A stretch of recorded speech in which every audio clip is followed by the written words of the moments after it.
Benedict is totally smitten with me. Ah, it's a crime to be this beautiful. You're kidding, right? Didn't you notice? He's mine now. If Benedict falls for this woman, everything I've built up will be for nothing. Does Benedict really know what he's doing? Or even understand what's happening? My world goes dark. My name is Elise. I'm a 45-year-old woman teaching yoga in the suburbs of Boston. When people hear yoga instructor, they might picture someone refined, but that's usually the younger female instructors. To be honest, nearing 50, I'm not exactly a hot commodity. So, my life depends on Benedict's income. My husband, Benedict, is older than me, 48 years old. And at 48, most people worry about health checkups, especially metabolic syndrome. But not Benedict. He's fit and youthful, something I'm proud of. When I show his pictures to my yoga students, they're amazed and start comparing him to their own husbands. So, I often tell new students, bring your husband to my yoga class and he could look like this. Benedict and I met because I was his yoga instructor, so it's not entirely untrue. I teach yoga a few days a week and spend the rest of the time as a housewife. I thought this would be my life forever. That was until she showed up. She changed everything between Benedict and me. It started during a trial yoga class. One day, a familiar woman joined the class. I struggled to remember where I'd seen her before. I felt bad for not remembering her face. But maybe, deep down, I didn't want to remember her, because she was such an unpleasant woman. The answer came from her. During the break, she approached me. It's been a while. Just remember me? Seeing her malicious smile, I remembered. This woman was Lori, a childhood friend. Lori and I live close to each other and have gotten along well since we were little, playing together. Lori was cute and popular, even rumored to become an idol someday. But she had another reputation. And Lori's reputation stood out in other ways too. She took things that didn't belong to her. From airsters and umbrellas to dolls, and as we grew older, even someone's boyfriend. Men adored her, but women couldn't stand her. And let's be honest, I was one of those women. We've known each other's families since we were kids, and I was often the victim of her thievery. And now she's right in front of me. We lost touch after her family moved away during elementary school. How did she even find me? Keeping my professional smile. I responded, Lori. It's been ages. Of course. I remember you. I moved back to town. Saw your face on a yoga poster and thought it looked familiar. But it seems anyone can be a yoga instructor. Are you SDE new? So, I could probably do it too. Ah, she hasn't changed a bit. Hearing her words, I knew immediately and decided not to mention Benedict in my usual class introduction today. Having my life partner stolen at this age is no joke. And if anyone could do it, it's Lori. After the trial class, I got caught up and ended up having a late lunch with her. As soon as we sat down, she started bragging about how many men were after her, how she got scouted by a famous talent agency. I couldn't tell if she was lying or not, but she kept talking. She seemed to want to show off her current life. Living on the top floor of a high-rise isn't that great. The elevator ride is long, and the people on the lower floors are snarky. But the worst part is my husband, Joshua. He's an attorney, so the money's good, but he's fat. Thanks to him, I can be a housewife. But it's hard. You couldn't handle it. Still teaching yoga at your age? Her face was soaked in smugness. I bet she stole Joshua from someone else too. I just listened, hoping she'd get bored if I didn't react. I thought that Lori would get bored if she knew I wasn't particularly responsive. Did you get married? Really? What's your husband like? As plain and unimpressive as you. Her words made my blood boil. I felt like she was negating my happy, precious life. And I wanted to see her reaction when she saw Benedict. My husband is 48 but doesn't look it. My students often ask if he's in his 20s. He works for a foreign financial institution, so he makes a decent income. I showed her a picture of Benedict. For a moment, I felt a small victory over Lori, but it was short-lived. Wow, I think I like him. I messed up. That was her signal that she'd found her next target. My momentary feeling of superiority vanished, leaving only regret. But it's okay. She doesn't know where I live or how to contact me. If I keep quiet, everything will be fine. Holding back my rising anxiety. I continued to make small talk with Lori, but behind the casual chatter, there was an unspoken battle. Lori was trying to dig up more about Benedict, and I was dodging her questions. I managed to end the conversation without giving anything away. I felt relieved and went home, but Lori started showing up at my yoga classes more frequently, probing for information. I dodged her questions and eventually started avoiding conversations with her altogether. Maybe she sensed my attitude because one day she suddenly stopped coming to yoga class. Yes, she's finally given up. We might have been young once, but now we're both in our 40s. Things can't always go your way at this age.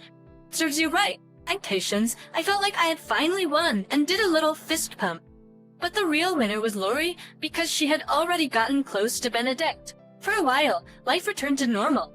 I taught yoga and supported Benedict by taking care of the house. It was so peaceful that I completely forgot about Lori. In hindsight, it was the calm before the storm.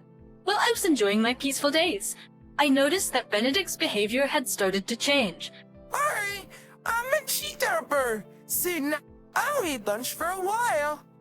I have plans like a click Cloudland. We're all gonna be late from work. So go ahead and eat dinner without me. Actually, don't make dinner for me. I'll eat out. He used to prioritize home over work, but if it's for work, I can't complain. If Benedict works hard, it might lead to better opportunities for him, so I had no choice but to support him.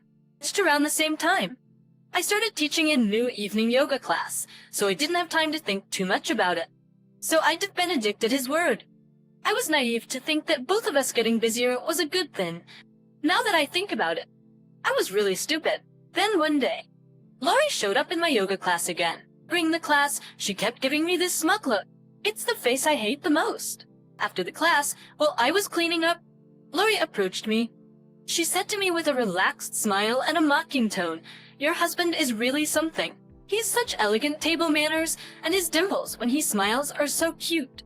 Oh, did you know? He has an interesting beauty mark on his back." That's when it hit me. She hadn't given up on Benedict. She had already gotten close to him. The elegant table manners and dimples when he smiles meant they had shared meals. Could it be why Benedict stopped taking lunch from home? But more importantly, the interesting beauty mark on his back?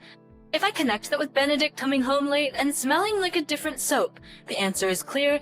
She's already slept with him multiple times. I was horrified. What are you talking about? I never introduced you to Benedict. How did you even meet him? Oh, Pigweed. Are you them? Even if you don't tell me, I can easily find out from other students in the class. We're so naive. I just had to stake out your house for a few days after asking around, and I found out all about your husband, especially since you've been showing off pictures of Benedict. Now smitten with me. It's a curse to be this beautiful. You're lying. Didn't you notice? That's the hunting mine now. If Lori takes Benedict from me, everything we've built together will be for nothing. Does Benedict even know what's happening? Is he okay with this? My world went dark, thinking about the days that might be lost and about Benedict. Lori left, laughing so hard she was practically holding her stomach. I was left alone in the class. Calm down, Prinsk. I need to talk to Benedict. Maybe it's just Lori's delusion. Free above all, I wanted to confirm how Benedict really felt. What will happen to what we've built together? And what do you think of me now? When I confronted Benedict after he came home, he bluntly said, "Sorry, everything Lori said is true. I might have done you wrong, but you're not innocent either." Your cooking is bland, and you never compliment me when I come home from work.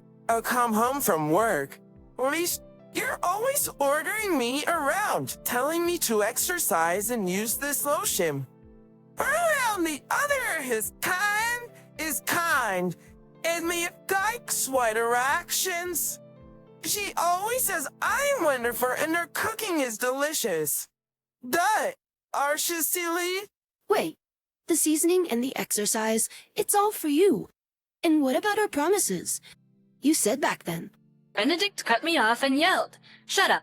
It's all your fault. You're always bossing me around. I don't need a woman like you anymore." We're married. Can't we talk this out? I have reasons for asking you to. Enough, just nay. I get Luri's house tonight, and I burst it down and over. He kinda doesn't boss me around like you do. With that, Benedict left the house. I was left alone, sighing. I never thought Benedict would feel that way. Sure, I've asked him to do various things, but did he see those as orders, even though it was all for his sake? Everything I've done for Benedict was just negated by the man himself, but his way of putting it was unfair, blaming everything on me and insisting he's not at fault, and then saying he's going to Lori's because she's kind. What is he, a grade schooler? He's almost 50, for crying out loud. Is this who Benedict really is? I admit I might have been wrong in how I acted, but reflecting on what Benedict just said, my love for him suddenly cooled. Besides, he's infatuated with Lori and doesn't seem to care about me. That's when it hit me. If that's the case, I might as well hand Benedict over to Lori clean and clear. If I do that, I might be able to get back at Lori twice as hard. Thinking about the way she laughed at me, I made up my mind. Next time, it's my turn to laugh. I'll get back at her. Lori showed up at the yoga class the next day. Just like yesterday, she looked at me with a smug face throughout the class. Enjoy that look while you can. I told myself that and calmed down. After the class, Lori approached me again, just like yesterday. Today, I have a date with Benedict. He stayed over at my place last night, and it felt like we were a real married couple. Oh, sorry. His legal wife is right here. If you like Benedict that much, go ahead. He doesn't seem to love me anymore, so you can have him. Lori looked disappointed for a moment, expecting me to show a frustrated face, but it was only for a second. Oh, giving up so soon. Well, he's already smitten with me, so it makes sense. Hey, Lori, aren't you married to Joshua? Have you talked to him? What? I can easily get rid of that, Fatso. I'm fabricating evidence of his infidelity to claim alimony and leave him. Disgusting. That's what I thought. She takes what she wants and discards it when she's done. I feel so sorry for Joshua. Well then, I'll gladly take Benedict. You're plain, boring women always lose. Spend your lonely age alone with that declaration of victory. Lori laughed. Let her say what she wants. That day, I had Benedict sign the divorce papers. He must have already heard about today from Lori. He signed without asking any questions.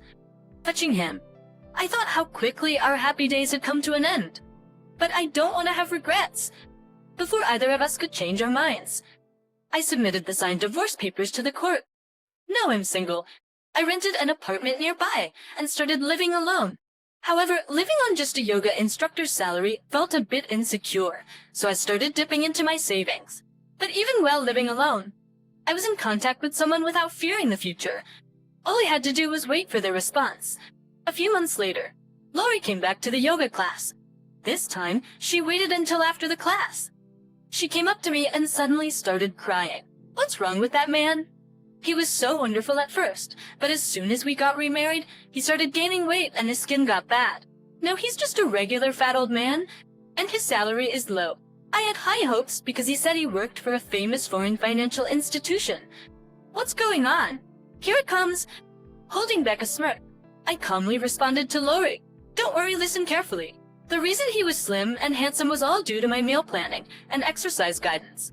Now that he's left me, you've been spoiling him, so he's just reverted to his natural state. That's the real Benedict. And about the Orin Financial Institutions. It's actually a subsidiary of a related company of foreign financial institutions. I just exaggerated a bit. Yes, I had been managing Benedict's meals since before we were married. I even packed him a balanced lunch every day. I also made sure he ate dinner at home, so I had complete control over his diet. I encouraged him to exercise, and even got him to use men's lotion for his skin. All these efforts had helped him maintain a youthful appearance, even in his 40s. But all that ended when we divorced, and his new spouse. Lori just spoils. She probably doesn't think about balanced meals, or encourage him to exercise. It's only natural he'd revert to his old self living like that. What? So you're saying he was only good because of you? What's that about? It's fine. If your love is true, he'll become wonderful again. Not that it matters to me. Oh wait, I don't want that fatso. Take him back.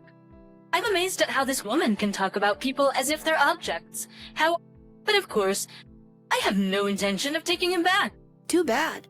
I've already found someone else to marry. Here he is. I showed Lori a photo of my new fiancé on my phone.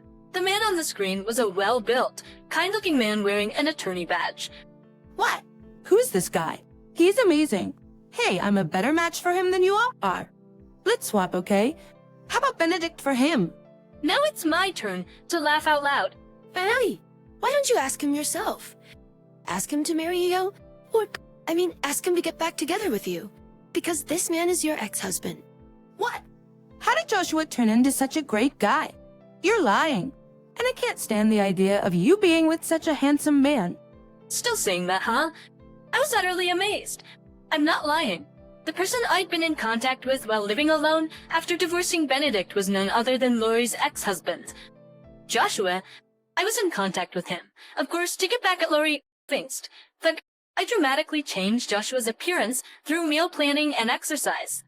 Of course, it was all to make Lori regret later. But this revenge is just the first step. The second step is yet to come. Did you forget that Joshua is an attorney? I've already told him about your attempt to fabricate his affair. You should be expecting a lawsuit for damages from him anytime now. Oh, and from me too. I'm suing you for having an affair with my husband. And of course, I'm the best attorney. Huh. It's too late for Lori's small cry. Oh, I almost forgot.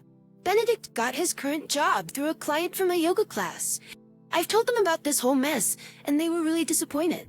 Who knows what will happen to Benedict's job now? Lori was speechless.